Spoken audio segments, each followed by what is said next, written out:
मेरे प्यारे मसीह भाई बहनों, क्या आपको पता है कि परमेश्वर के लिए हमारे जीवन में कैसे प्यास होनी चाहिए? आपको पता है आज बहुत से लोग ऐसे हैं जिनके जीवन में परमेश्वर के लिए कोई भी प्यास नहीं है। वो लोग जैसा चाहते हैं वैसा चलते हैं। हमारे जीवन में परमेश्वर के लिए ऐसी प्यास होनी चाहिए कि जैसे हमको पानी की प्यास लगती है, वैसे ही परमेश्वर के वचन के लिए, परमेश्वर के आराधना के लिए, परमेश्वर की संगति के लिए हमारे जीवन में ऐसी प्यास होनी चाहिए कि हम लोग ऐसा तड़पें जब हम आराधना में बैठे हैं, जब हम परमेश्वर के भवन में हैं, तो हमें शांति मिले। आज बहुत से लोग ऐसे हैं जिनको संसार की प्यास लगती है, उन सब चीजों की प्यास लगती है, लेकिन हमें किसकी प्यास करनी है? हमें परमेश्वर के वचनों की, परमेश्वर के आराधना की हमें हर वक्त प्यास में रहना है। आइए हम पवित्र बाइबल से पढ़ते हैं।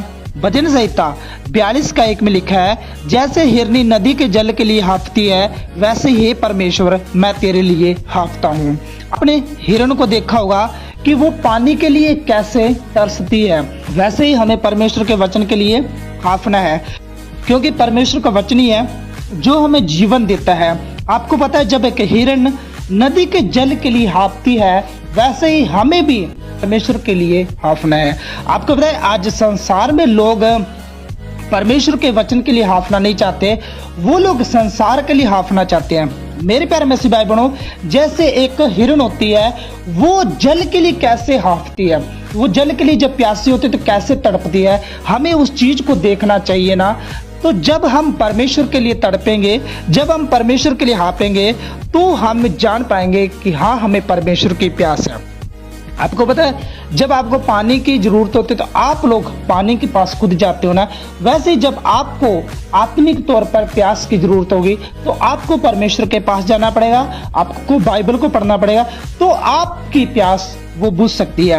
और दूसरा, जीवते ईश्वर का, हाँ परमेश्वर का मैं प्यासा हूं, मैं कब जाकर परमेश्वर को अपना मुंह दिखाऊंगा। इसका प्यासा बनना आपको संसारिक चीजों का प्यास में नहीं रहना। मेरे प्यारे मसीह बहनों, आपको परमेश्वर के प्यासे बनना है। जैसे एक हिरनी होती है, वो नदी के जल के लिए हाँफती है, वैसे आप लोगों को परमेश्वर के लिए हाँफना है। यानी आपके अंदर वो प्यास होनी चाहिए, आपके अंदर वो लगन होनी चाहिए कि आप लोग परमेश्वर के लिए जी सको, आप लोग परमेश्वर के द्वारा ही प्यास को बुझा सको। आपके अंदर वो लगन होनी चाहिए और आपको पता है आप लोग जीवते परमेश्वर के प्यास से रहना चाहिए।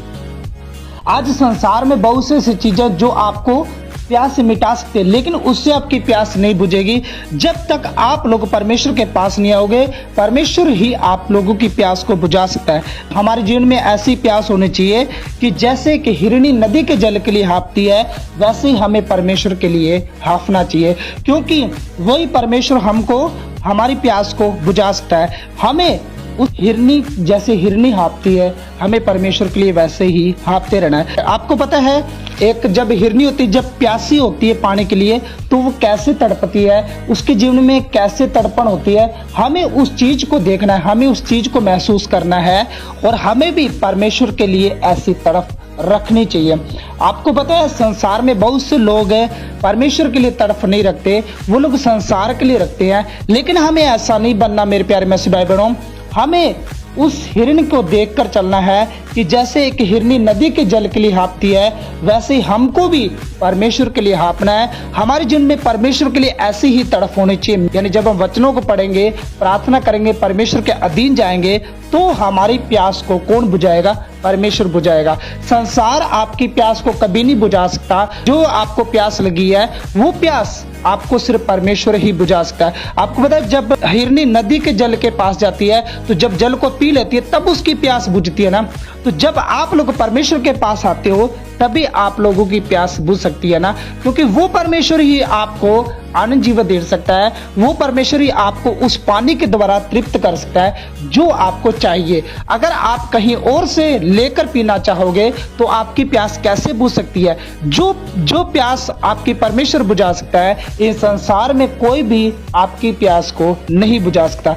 तो मेरे प्यारे मसीह भाई बहनों, हमारे अंदर ऐसी प्यास होनी चाहिए जैसे कि हिरनी नदी के जल के लिए हाँफती है, वैसे ही हमको परमेश्वर के लिए हाँपना चाहिए। तो हमें यह निर्णय लेना चाहिए कि हमारा जीवन परमेश्वर के लिए हो, हमारा जीवन परमेश्वर के लिए, जैसा परमेश्वर चाहता है हमारे जीवन में वैसा ही हमारे जीवन में होना चाहिए। हो सकता है संसार में बहुत सी चीजें जो आपको परमेश्वर से दूर ले जाने की कोशिश करे, लेकिन मेरे प्यारे मसीह भाई बहनों, आपको परमेश्वर से दूर नहीं बल्कि आपको उस हिरनी के समान बनना है।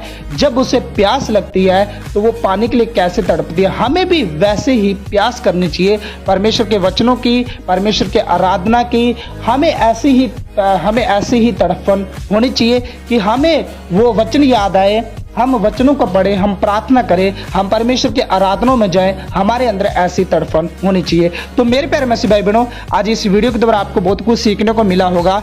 क्या सीखने को मिला ये हमें कमेंट करके जरूर बताना, और ये वीडियो उन मसीह भाई बहनों तक शेयर जरूर करना जिनको इस वीडियो की बहुत ज़रूरत है। और अगर आप हमारे चैनल पे फर्स्ट बार आए हो तो चैनल को सब्सक्राइब और वीडियो को लाइक जरूर कर देना, ताकि जब भी हमारा नेक्स्ट वीडियो है तो आपको नोटिफिकेशन मिल सके। तो चलिए नेक्स्ट वीडियो मिलते हैं। जय मसीह की। God bless you. Okay bye.